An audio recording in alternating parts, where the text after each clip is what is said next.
Yang Amat Berhormat Tambun umumkan jumlah pelaburan diluluskan approved investment tertinggi dalam sejarah. Tahniah dan syabas. Pelaburan diluluskan dengan pelaburan langsung asing, dua perkara berbeza, Yang Amat Berhormat Tambun. Kayu ukur sebenar prestasi pelaburan dan ekonomi sesebuah negara adalah aliran masuk pelaburan terus bersih. Atau bukan hanya approve investment. Inilah yang berlaku dengan macam-macam pengumuman sebelum ini. Berhentilah daripada bersikap ostrich syndrome yang menyorok kepala dalam pasir dengan tidak mahu mengakui masalah serta kelemahan yang berlaku dalam kerajaan. Lebih buruk lagi jika kelemahan itu cuba ditutupi dengan menuding jari kepada pihak lain. Jangan sampai seperti pepatah Melayu, buruk muka, cermin dibelah. Tuan dan Ketua, hari ini rakyat bercakap soal kejatuhan nilai ringgit.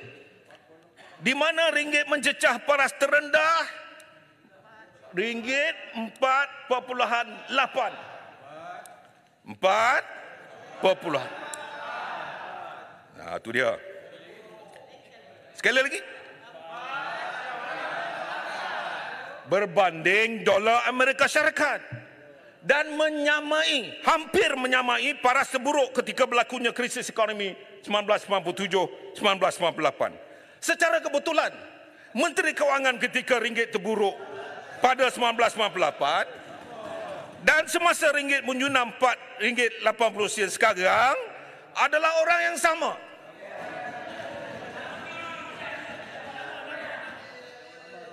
Orang yang sama. Kejatuhan nama. Tuan Ketua, boleh saya sebut nama? Jangan ya. Tuan Ketua tak bagi. Saya dengar Tuan Ketua. Kejatuhan nilai ringgit ini sesuatu yang serius kerana yang menjadi mangsa adalah ekonomi negara dan sudah tentu rakyat jadi mangsanya. Harga barangan import khususnya yang berkaitan makanan melambung tinggi. Apa kerjaan buat? Menteri Komunikasi kata kabinet tak bincang isu ringgit jatuh RM4.80. Apakah isu ini tidak penting kepada kerajaan? Mana tanggungjawab kerajaan dalam isu serius ini? Apa nak jadi dengan kerajaan ini? Dulu bila ringgit jatuh, walaupun tidak seteruk sekarang ini, berdegar-degar suara Yang Amat Berhormat Tambun.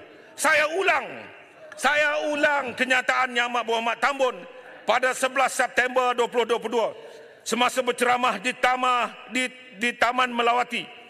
Apa Yang Amat Berhormat Tambun kata? Saya ulang di sini. Harga import naik sebab apa? Sebab ringgit jatuh. Sebab apa ringgit jatuh? Sebab hang tak reti jaga negeri ini.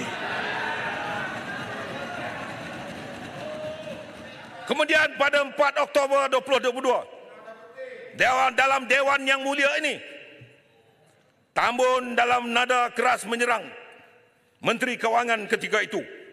Saya ulang. Kenaikan harga makanan itu dikaitkan dengan kejatuhan nilai ringgit. Walaupun Menteri Kewangan sebut tidak membimbangkan. Inilah Menteri Kewangan satu-satunya di dunia yang tidak bimbang nilai ringgit jatuh. Saya hairan. Semasa kempen pilihan raya umum ke-15 pada 15 November 2022, apa kata Yang Amat Berhormat Tambun? Saya ulangi lagi. Saya minta maaf, saya kena minta maaf dengan presiden saya dulu. Sebab dia sebut ni. Bukan dia sebut. Ketika itu, Ketua Panggang sebut, Muhyiddin, ringgit jatuh. Ismail Sabri, ringgit jatuh. Muhyiddin, harga barang naik. Ismail Sabri, harga barang naik. Sebab tu kena tukar. Bagi ke Anwar, kerana Anwar harga barang akan turun.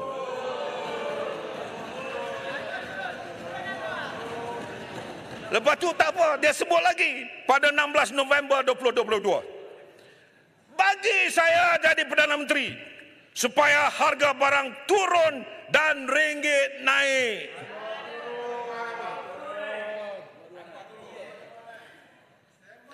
Tiba-tiba sembang kari hari ini. Dia kata apa? Jangan jadikan isu kelemahan ringgit sebagai senjata politik. Apa nak jadi?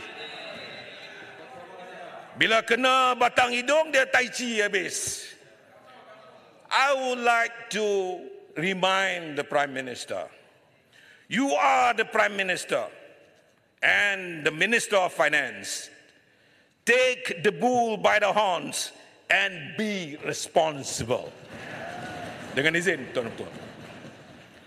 Mengapa tidak ditubuhkan jawatan kerja khas untuk diumumkan pelan kontingensi dengan segera?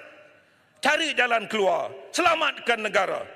Sebab itu, kalau pada 4 Oktober 2022, ketika bergelar Ketua Pembangkang, Yang Amat Berhormat Tambun boleh marah Menteri Kewangan disebabkan ringgit jatuh, sekarang ini Yang Amat Berhormat Tambun Perdana Menteri yang memegang tampuk kuasa sebagai Perdana Menteri, Yang Amat Berhormat Tambun patut marah juga Menteri Kewangan yang ada sekarang ini.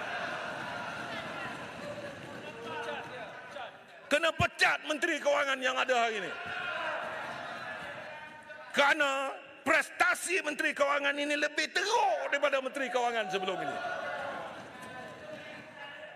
Saya hanya minta supaya Yang Amat Berhormat Perdana Menteri pecat Menteri Kewangan yang ada hari ini.